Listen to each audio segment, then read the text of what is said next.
नींबू एक citrus plant है। आज मैं आपके साथ में ऐसी पौधों की देखभाल करूंगी जो कि सिट्रस प्लांट है। फरवरी का मंथ चल रहा है, इस टाइम पर नींबू में आपको बहुत सारे फूल भी दिखाई दे रहे होंगे और छोटे छोटे से इस तरीके के नींबू भी बनते हुए दिखाई दे रहे होंगे। बहुत सारे लोगों के साथ समस्या रहती है कि नींबू के फूल झड़ जाते हैं और जो इस तरीके के फूल रहते हैं ये खिलते भी नहीं है और उसके बाद में वो ऐसे छोटे छोटे फ्रूट में भी कन्वर्ट नहीं होते हैं या फिर इस तरीके से फ्रूट बन जाते हैं, फ्रूट जो है पीले होकर झड़ जाते हैं। तो आज मैं ऑल टोटल पूरी ही जानकारी शेयर करूंगी, सिट्रस प्लांट की ही शेयर करूंगी। ये मेरा नींबू का पौधा है, 12 मासी नींबू का पौधा है जो कि 12 महीने ही फ्रूटिंग करता है। अब जिन लोगों ने नींबू के पौधे लगा रखे होंगे या कोई भी सिट्रस प्लांट लगा रखा होगा उसमें अगर आपको फ्रूटिंग दिखाई नहीं दे रही होगी तो न्यू ग्रोथ जरूर ही दिखाई दे रही होगी। स्पेशली जो ग्राफ्टेड पौधे रहते हैं, नॉन ग्राफ्टेड पौधों में बहुत लेट फ्लावरिंग फ्रूटिंग होती है। जो ग्राफ्टेड पौधे रहते हैं वो छोटे छोटे पौधे ही जो है पॉट में, गमलों में ही बहुत अच्छे से फ्रूटिंग करने लगते हैं। मेरे नींबू के पौधे में देखेंगे तो आप तो फ्रूट जो है पीले भी हो रहे हैं, मतलब पक भी रहे हैं और साथ ही साथ नए नए फ्रूट बन भी रहे हैं। कुछ बड़े साइज के हैं और कुछ छोटे छोटे से फ्रूट अभी स्टार्ट हो रहे हैं। अब सिट्रस प्लांट में बहुत सारे सिट्रस प्लांट रहते हैं, चाहे वो नींबू का पौधा हो, चाहे वो मौसम्बी का पौधा हो, किन्नू का पौधा हो या फिर संतरे का या माल्टे का पौधा हो सकता है। यहाँ पर आप देख रहे हैं ये मेरा मौसम्बी का पौधा है जिसमें 1 साल से कोई भी विशेष ग्रोथ नहीं हुई है, ना ही इसमें कोई फ्रूटिंग हुई है। आज मैं आपके साथ में इसी की पूरी देखभाल शेयर करूंगी और इसको मैं आने वाले टाइम के लिए, फ्रूटिंग के लिए और न्यू ग्रोथ के लिए तैयार करूंगी। हेलो फ्रेंड, मैं सविता ग्रीन गार्डन गुजरात से। अब मेरे पौधे में अगर आप अभी देखेंगे थोड़ी थोड़ी सी न्यू ग्रोथ स्टार्ट हो गई है, लेकिन इस प्लांट को मैंने अभी रिपोर्ट नहीं किया है। तो सबसे पहला काम हम यही करेंगे, हम अपने मौसम्बी के पौधे की रिपोर्टिंग करेंगे। आपके पास में नींबू का पौधा है जिसमें ग्रोथ नहीं हो रही है, फ्रूटिंग नहीं हो रही है, तो इस टाइम पर आप कोई भी सिट्रस प्लांट है उसकी रिपोर्टिंग कर सकते हैं। इसके पहले भी मैंने आपके साथ में इसका एक वीडियो शेयर किया था जिसमें मैंने फर्टिलाइजर देकर दिखाया था। फर्टिलाइजर देने के बाद में थोड़ी सी ग्रोथ हुई थी, उसके बाद में इसमें कोई भी ग्रोथ नहीं हुई और जब से मैंने इसमें कोई भी फर्टिलाइजर नहीं दिया है, क्योंकि अब जो है गर्मियां आने वाली हैं, मैं इसकी रिपोर्टिंग करने वाली हूँ। तो जितनी घास फूस है पहले इसको मैं निकाल लेती हूँ, फिर आपको दिखाती हूँ। अब जो बड़ी बड़ी घास थी उसको मैंने हटा लिया है। यहाँ पर आप देख रहे हैं अडेनियम की एक कटिंग लगाई थी, तो इसको भी मैं अभी निकाल देती हूँ। तो अडेनियम की कटिंग में भी देख सकते हैं रूट बनने लगी है। तो अगर आप लगाना चाहते हैं एक से ढेर सारे पौधे बनाना, तो प्रूनिंग कटिंग करते टाइम इस तरीके से आप कटिंग लगा सकते हैं किसी भी वेल ड्रेन सॉइल मिक्स में। तो हमारा ये मौसम्बी का पौधा है, इसको रूट बॉल के साथ में हम इस गमले से बाहर निकालेंगे। अब वैसे रूल तो ये बोलता है कि जब भी आपको रिपोर्टिंग करनी है, पौधे को निकालना है, तो उसके पहले आपको 1 दिन पहले इसमें वाटरिंग नहीं करनी है। तो मैंने कल वाटरिंग नहीं करी है, लेकिन अभी मैं मॉर्निंग के टाइम में रिपोर्टिंग कर रही हूँ, इसलिए थोड़ा मोड़ा इसमें मॉइस्चर बचा हुआ है। मौसम्बी के पौधे को मैंने गमले से बाहर निकाल लिया। अभी आप देख सकते हैं इसमें बहुत अच्छे से रूट बनी हुई हैं। इसकी मैंने रिपोर्टिंग भी नहीं करी थी। अब जो टाइम है ये सबसे बेस्ट टाइम है रिपोर्टिंग करने का। अब इसकी रिपोर्टिंग करने के लिए हम सबसे पहले इसका ये जो रूट बॉल है, रूट बॉल को हम कट करेंगे। तो पौधे के रूट बॉल को मैंने इस तरीके से लिटा दिया। अब इसको हम लगभग हाफ पार्ट तक कट कर देंगे। कट करने का वीडियो अभी मेरे सभी वीडियो में आपको दिखता होगा। जिस भी पौधे में मैं रिपोर्टिंग करती हूँ तो कट करना है तो आप आरी वगैरह से कट कर सकते हैं इसको, या आपके गार्डनर के कोई भी एसेसरीज हैं उनसे भी आप मिट्टी को हटा सकते हैं। और यदि मिट्टी बहुत ज्यादा गीली है तो 1 दिन रुककर आपको रिपोर्टिंग करनी है। रूट बॉल को प्रून करने के बाद में इतना कचरा निकला हुआ है, इसमें काफी सारी ऐसी पतली पतली रूट है और ऐसी मोटी वाली रूट भी काफी सारी मैंने प्रून कर दी हैं, जो कि जो मेन रूट रहती हैं वो मैंने थोड़ी सी प्रून कर दी हैं। उसके बाद में रूट बॉल को बस इतना ही रखा है। अब नेक्स्ट काम जो हमको करना है, इस पौधे के लिए हमको सॉइल मिक्स बनाना है। अब इस मौसम्बी के पौधे को लगाने के लिए जो हम सॉइल मिक्स बनाएंगे वो बहुत ज्यादा वेल रन नहीं रहेगा, लेकिन इतना वेल रन मीडिया रहेगा कि गर्मियों के टाइम में अगर हम एक टाइम भी वाटरिंग करते हैं तब भी ये चल जाएगा। बस सॉइल ऐसी ही बनानी है जिसमें मॉइस्चर ऐड रहे, एक्स्ट्रा वाटर लॉगिंग ना हो पाए। किसी भी सिट्रस प्लांट की रिपोर्टिंग करने के लिए आपको जो सॉइल मिक्स बनाना है उसमें सबसे ज्यादा मात्रा में आप लोग को लेनी है गार्डन सॉइल। अगर आप फर्स्ट टाइम सॉइल बना रहे हैं, जैसे मेरी मिट्टी देख रहे हैं इसमें सैंड मिक्स है, इसलिए इस तरीके से ये भुरभुरी दिख रही है। आप चाहो तो एज इट इज ऐसी मिट्टी में भी इसको लगा सकते हो। अगर आपकी पुरानी मिट्टी है तो इसमें कुछ पोषक तत्व देके और इसी प्रकार की मिट्टी में आप लगा सकते हो। और अगर आप चाहो तो मेरी तरह ऐसे मिट्टी ले सकते हो। ये मेरी पुरानी गार्डन की सॉइल है जो आप देखने से ही लग रहा होगा, इसमें रूट वगैरह दिख रही हैं, ऐसी लकड़ियां भी दिख रही हैं। तो मैं कोई गार्डन सॉइल को छानती वगैरह नहीं हूँ, मैं ऐसे ही एज इट इज ऐसे ही लगाती हूँ। तो गमले की मिट्टी लेनी है। सेकंड चीज, ड्रेनेज होल को अच्छा बनाए रखने के लिए, सॉइल को वेल रन बनाए रखने के लिए आपको सैंड का यूज करना है। आप चाहो तो साल दर साल सैंड की मात्रा बढ़ा सकते हो, आप चाहो तो उसको रहने भी दे सकते हो। मैंने जितनी गार्डन सॉइल ली है उसका 1 पार्ट ही, अगर 4 पार्ट गार्डन सॉइल है या 5 या 6 पार्ट गार्डन सॉइल है तो एक हिस्सा मैंने इसमें सैंड ले ली है, क्योंकि इसमें पहले से सैंड मौजूद है। अगर आप फर्स्ट टाइम किसी भी सिट्रस प्लांट की रिपोर्टिंग कर रहे हैं तो आपको 60% गार्डन सॉइल लेनी है, मतलब मिट्टी लेनी है, और उसके बाद में 20% आपको सैंड लेनी है, और 20% में ही आपको फर्टिलाइजर मिक्स करना है, जिसमें कि कंपोस्ट आ जाता है। ये हमारे किसी भी नींबू, संतरा, माल्टा, मौसम्बी, किसी भी सिट्रस प्लांट की रिपोर्टिंग करने के लिए एक अच्छा सॉइल मिक्स होता है। और यदि आप चाहते हैं तो इसमें 2-3 मुट्ठी कोकोपीट भी ऐड कर सकते हैं। अब मैं इन दोनों चीजों को अच्छे से मिक्स कर लूंगी। अब सॉइल मिक्स हमारा रेडी हो चुका है। अब इस सॉइल मिक्स को जिस गमले में फिल करना है, अगर आप कोई भी सिट्रस प्लांट या कोई भी फ्रूटिंग प्लांट आप लगाते हैं तो उसको लगाने के लिए किस तरीके का पॉट का यूज करना चाहिए। किसी भी सिट्रस प्लांट को लगाने के लिए आपको जो गमले का यूज करना है वो 12 इंच से स्टार्टिंग होना चाहिए, और 15 से 16 इंच, या आपका पौधा बड़ा है तो उससे बड़ा भी पॉट आप ले सकते हैं। मैंने जिस गमले में इसको लगाया था वही लिया है, क्योंकि मैंने पौधे की रूट प्रूनिंग कर दी है। तो ये 12 इंच का पॉट है, प्लास्टिक का पॉट है। अगर मिट्टी के पॉट में लगाते हैं तो और भी बेस्ट रहता है। इस टाइम पर गर्मियों में जब भी आप प्लास्टिक पॉट में कोई भी पौधा लगाते हैं तो अगर पुराना पॉट है तो उसके जो ड्रेनेज होल बना रखे हैं उनको साइज में थोड़ा सा आपको इस तरीके से सीजर की मदद से बड़ा कर लेना है, या फिर और भी ज्यादा इसमें होल बना लेने हैं, जिससे कि पानी इसमें बहुत ज्यादा स्टोर ना हो। अगर पानी स्टोर होगा, प्लास्टिक का गमला रहेगा, तो गर्मी के कारण पानी इसी में रुक जाएगा, और जिसकी वजह से नीचे से रूट जो है जलने लगेंगी। ड्रेनेज होल को कवर करने के लिए आप इस तरीके दिए के टुकड़ों का यूज कर सकते हैं, या पत्थर का भी यूज कर सकते हैं। अब ड्रेनेज होल कवर हो चुके हैं। अब जो हमने सॉइल मिक्स बनाया है उस सॉइल मिक्स को हमको हाफ पार्ट तक इसको भर लेना है। लगभग हाफ गमले तक मैंने मिट्टी को भर दिया है। अब इसके बाद में हमको इसमें फर्टिलाइजर डालना है। बहुत सारे लोग सॉइल मिक्स में ही फर्टिलाइजर ऐड कर लेते हैं, मैं ऐसा नहीं करती हूँ, मैं फर्टिलाइजर बाद में डालती हूँ। सॉइल मिक्स में ऐड करने के बाद में रूट को नीचे तक पहुंचने में 1 साल लग जाता है, तो वो नीचे का फर्टिलाइजर पानी के साथ में वेस्ट ही हो जाता है। जब तक नीचे रूट पहुंचती है तब तक फर्टिलाइजर पूरा ही फिनिश हो चुका रहता है।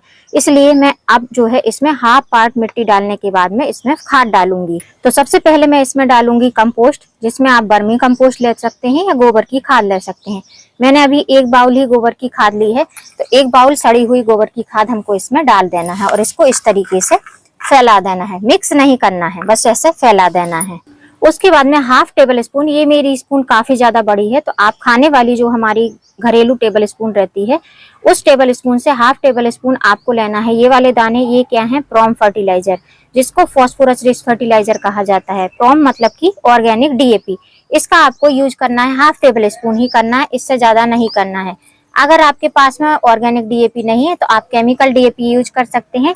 12 इंच का गमला है तो 12 इंच के गमले में आप 8 से 10 दाने डालिए। गर्मियां आने वाली हैं, इसलिए ये जो केमिकल डीएपी रहती है वो जल्दी से घुलनशील नहीं होती। ऑर्गेनिक डीएपी जल्दी से घुलनशील हो जाती है। या फिर आप देना ही चाहते हैं तो 8-10 दाने अच्छे से ग्राइंडर फॉर्म में करके पाउडर फॉर्म में आप इसको दे सकते हैं। उसके बाद में 1 टेबल स्पून हमको लेना है एंटी फंगल, जो कि रहती है नीम खली, तो इसका यूज करना है। इसमें नाइट्रोजन की प्रॉपर्टीज भी रहती हैं, जिससे हमारे पौधे को नाइट्रोजन मिल पाता है, और रिपोर्टिंग के बाद में पौधा बहुत तेजी से बढ़ता है। आप इसमें देना चाहो तो हाफ मुट्ठी के करीब भी दे सकते हो। अभी मेरे पास में इतना अवेलेबल नहीं है, मैं थोड़ी थोड़ी मात्रा में ही दे रही हूँ। उसके बाद में अब जब हमको सबसे ऊपर जब रूट बॉल को रखना है तो रूट बॉल के नीचे हमको इसमें ह्यूमिक एसिड देना है, जो कि हमारे पौधों की रूट का डेवलपमेंट बहुत अच्छे से कर पाएगा। तो इसलिए हमको इसको ह्यूमिक एसिड देना। ह्यूमिक एसिड जो है हमारे रूट के विकास के लिए बहुत अच्छा रहता है। किसी भी पौधे की रिपोर्टिंग करते हैं तो आपको ह्यूमिक एसिड जरूर देना चाहिए। आपके पास में ह्यूमिक एसिड नहीं है तो आप सीविड भी दे सकते हैं। सीविड में भी ह्यूमिक की थोड़ी सी क्वांटिटी रहती है, जिससे कि पौधे आपके अच्छे से रिकवर हो जाते हैं। मैंने ग्रेन्यूल्स फॉर्म में लिया है, आप लिक्विड फॉर्म में भी ह्यूमिक एसिड ले सकते हैं। ये ऑनलाइन ऑफलाइन आपको सारी जगहों पर मिल जाएगा। बस इतनी चीजें देने के बाद में हमारा जो मौसमी का रूट बॉल है उसको हम इस पर रख देंगे। अब पौधे को जब भी रखना है तो एकदम सेंटर में रखना है, जिससे कि जब पौधा आपका बड़ा हो तो इधर उधर नहीं लचना चाहिए। अब मैं पौधे को रखने के बाद में जो साइड का रूट बॉल है ऊपर के साइड का, क्योंकि हमने इसमें ऊपर के साइड में कंपोस्ट भी दे रखी थी लगभग 1.5-2 महीने पहले, तो इसको हम साइड से अच्छे से कट कर देंगे। आप चाहो तो इसको ऐसा कर सकते हो, आप चाहो तो ना भी करो, कोई दिक्कत नहीं है। मैं इसको हटा दे रही हूँ साइड से। अब पहले जो मैंने गोबर खाद दी थी 1 बाउल दी थी, अब जो हाफ पार्ट बची हुई है, हाफ बाउल बची हुई है, इसको मैं इस तरीके से स्प्रिंकल कर दूंगी। मतलब कि हमने 1.5 बाउल इसमें गोबर खाद डाली है। आपके पास में बर्मी कंपोस्ट है तो आप बर्मी कंपोस्ट का भी यूज कर सकते हैं। इसके बाद में जो हमने सॉइल बनाई है उस सॉइल से हम इसको अच्छे से कवर कर देंगे। जब भी रिपोर्टिंग करना है तो सॉइल को अच्छी तरीके से दबाकर फिल करना है, और अब ये गमला थोड़ा सा भारी हो गया है, तो जब भी रिपोर्टिंग करनी है तो रिपोर्टिंग करने के बाद में आपको गमले को उठाकर 2 से 3 बार टैप टैप करना चाहिए, जिससे कि हमारा जो पौधे का रूट बॉल है वो अच्छे से स्टेबल हो जाए, इधर उधर नहीं लचना चाहिए। और रिपोर्टिंग करते टाइम जब भी रूट बॉल को रखते हैं तो ये चीज ध्यान रखना है कि गमले को आपको हाफ फिंगर के करीब इतना खाली ही रखना है। इतना खाली इसलिए रखना है क्योंकि बाद में जैसे ही इसमें ग्रोथ होने लगेगी तो हमको पौधे में सॉलिड फर्टिलाइजर भी देने रहेंगे, लिक्विड फर्टिलाइजर में भी इसको जो है स्पेस चाहिए। अगर आप पानी भी देते हैं तो इसको स्पेस चाहिए। गर्मी के टाइम में मिट्टी बहुत जल्दी जल्दी से सूखेगी, तो इतना स्पेस होना चाहिए कि जब आप पानी दें तो पानी इसमें थोड़ी देर के लिए ठहर पाए। अगर बिल्कुल भी स्पेस नहीं रहेगा, बहुत ऊंचाई पे लगा देंगे और मिट्टी बहुत ज्यादा भरी रहेगी तो पानी के साथ में सारी मिट्टी भी बह जाएगी, और अगर आप फर्टिलाइजर देंगे तो वो भी बह जाएंगे। तो फर्स्ट काम हमने किया था रूट बॉल को निकाला था गमले से, सेकंड काम हमने किया था इसके रूट बॉल की कटिंग करी थी, उसके बाद में थर्ड काम हमने इसमें सॉइल मिक्स बना के फर्टिलाइजर दिया है, और फोर्थ काम हमने इसकी रिपोर्टिंग कर दी है। अब फिफ्थ नंबर पर जो काम करना है, अगर आपके पौधे में ग्रोथ नहीं हो रही है, बिल्कुल स्टॉप हो गई है ग्रोथ, तो आप उसकी प्रूनिंग कटिंग कर सकते हैं। मैं इसकी ट्रिमिंग कर रही हूँ क्योंकि हमारे पौधे में बहुत ज्यादा ग्रोथ है ही नहीं, तो इसकी थोड़ी थोड़ी मैं ऊपर ऊपर की टिप को कट कर दे रही हूँ। तो मेरे पौधे में आप देख सकते हैं जितनी भी ब्रांचेस थी ऊपर की टिप मैंने कट कर दी है। आप चाहो तो इन टिप पर फंजीसाइड लगा सकते हो, मैंने कोई फंजीसाइड नहीं लगाया है। काफी ज्यादा धूप रहती है जिसकी वजह से ऊपर की टिप एक दिन में ही सूख जाएगी, कोई भी फंगस वगैरह नहीं लगेगा। अब रिपोर्टिंग करने के बाद, प्रूनिंग करने के बाद में पौधे को हम भरपूर मात्रा में पानी देंगे। अब गर्मियों के टाइम पे पानी देते टाइम आपको याद रखना है कि पानी ठंडा होना चाहिए।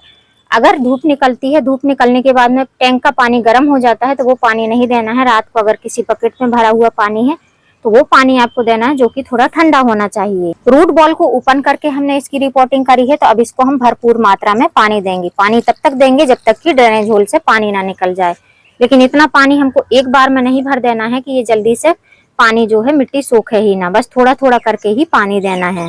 अब जब तक धीमे धीमे इस गमले का पानी सूखता है तब तक मैं आपके साथ में शेयर करूंगी कि अगर आपके नींबू के फल पीले होके झड़ रहे हैं तो उसका क्या रीजन हो सकता है। तो उसका बस एक ही रीजन है, वाटरिंग। अगर आप नींबू के पौधे में बहुत ज्यादा वाटरिंग करेंगे तो उसकी वजह से फूल भी झड़ेंगे, और जो आपके छोटे छोटे से फल बने हुए हैं, इस तरीके के नींबू के पौधे में अगर फल बने हुए हैं वो भी सारे झड़ जाएंगे। तो आपको पानी बस उतना ही देना है कि एक दिन के लिए पानी मिट्टी में ठहरना चाहिए। तो जब भी नींबू के पौधे में फूल बनने लगते हैं तो पानी मेजर करके ही देना है, बहुत ज्यादा एक्स्ट्रा वाटरिंग नहीं करनी है। पत्तियों को अच्छी तरीके से नहलाना है। 7 दिन में 10 दिन में एक बार नीम ऑयल का स्प्रे जरूर करना है। और नींबू के पौधे में किसी भी सिट्रस प्लांट में अभी तक फ्रूटिंग नहीं हो रही है, ग्रोथ नहीं हो रही है, तो जिस तरीके से मैंने वर्क किया है आप भी अपने उस पौधे पर वर्क कर सकते हैं जिसमें ग्रोथ भी नहीं हो रही है और फ्लावरिंग भी नहीं हो रही है। नींबू के पौधे में फ्लावरिंग ड्रॉप होने का एक सेकंड रीजन धूप भी होता है। जितने भी फ्रूटिंग प्लांट रहते हैं उनको धूप बहुत ज्यादा पसंद रहती है, तो अगर आप उनको ओपन सनलाइट में रखेंगे तो उनमें से जो मिट्टी में जो पानी डालेंगे वो पानी भी सूख जाएगा और पौधे में एक्स्ट्रा वाटर लॉगिंग नहीं होगा, जिसकी वजह से पौधे में जो भी फूल और फल बनेंगे वो अच्छे से हेल्दी कंडीशन में बड़े हो पाएंगे। और जैसे ही नींबू के पौधे में इस तरीके के फ्रूट बनने लगते हैं तो आपको इस पौधे को नाइट्रोजन के साथ में पोटेशियम भी देना चाहिए। पोटेशियम में आप ऑर्गेनिक पोटेशियम भी दे सकते हैं। आपके किचन में भी कई सारे पोटेशियम अवेलेबल रहते हैं, उनको भी आप अपने पौधे में अप्लाई करा सकते हैं। तो कुछ जरूरी बातें हैं जिनको आप अगर ध्यान रखेंगे कि नींबू का पौधा या कोई भी सिट्रस प्लांट आपके गार्डन में बहुत अच्छे हेल्दी कंडीशन में चलता रहेगा। सबसे पहला, अगर टेरेस गार्डनिंग करते हैं तो आपको ग्राफ्टेड पौधा लाना है। सेकंड चीज, उसके लिए आपको जो सॉइल बनानी है वो अच्छी सॉइल बनानी है, बेल्ड्रन सॉइल बनानी है, न्यूट्रिशन रिच सॉइल बनानी है। थर्ड, गमला जो यूज करना है वो 12 इंच या 12 इंच से ऊपर ही यूज करना है। फोर्थ, पौधे को जब भी रिपोर्टिंग करने के बाद में आपको रखना है तो ओपन सनलाइट में ही रखना है। फिफ्थ, नींबू के पौधे या किसी सिट्रस प्लांट में अगर आप अच्छी ग्रोथ चाहते हैं, अच्छी फ्लावरिंग फ्रूटिंग चाहते हैं तो उसको आपको ओपन सनलाइट में मतलब खुली धूप में रखना है। सिक्स्थ, आपको पत्तियों पर हमेशा सावरिंग करते रहना है। डेली ही अगर आप उसमें सावरिंग करेंगे तो उतनी ज्यादा वाटरिंग की जरूरत नहीं रहेगी, सावरिंग से ही पौधे की पूर्ति हो जाएगी। अब एक बार पानी सूख गया था, फिर दूसरी बार मैं वाटरिंग कर दी थी। अब आप देख सकते हैं नीचे ड्रेनेज होल से इसमें से पानी निकलने लगा है, तो अब इसमें हमको और ज्यादा वाटरिंग करने की जरूरत नहीं है। बस इस पौधे को हमको ओपन सनलाइट में ही रखना है।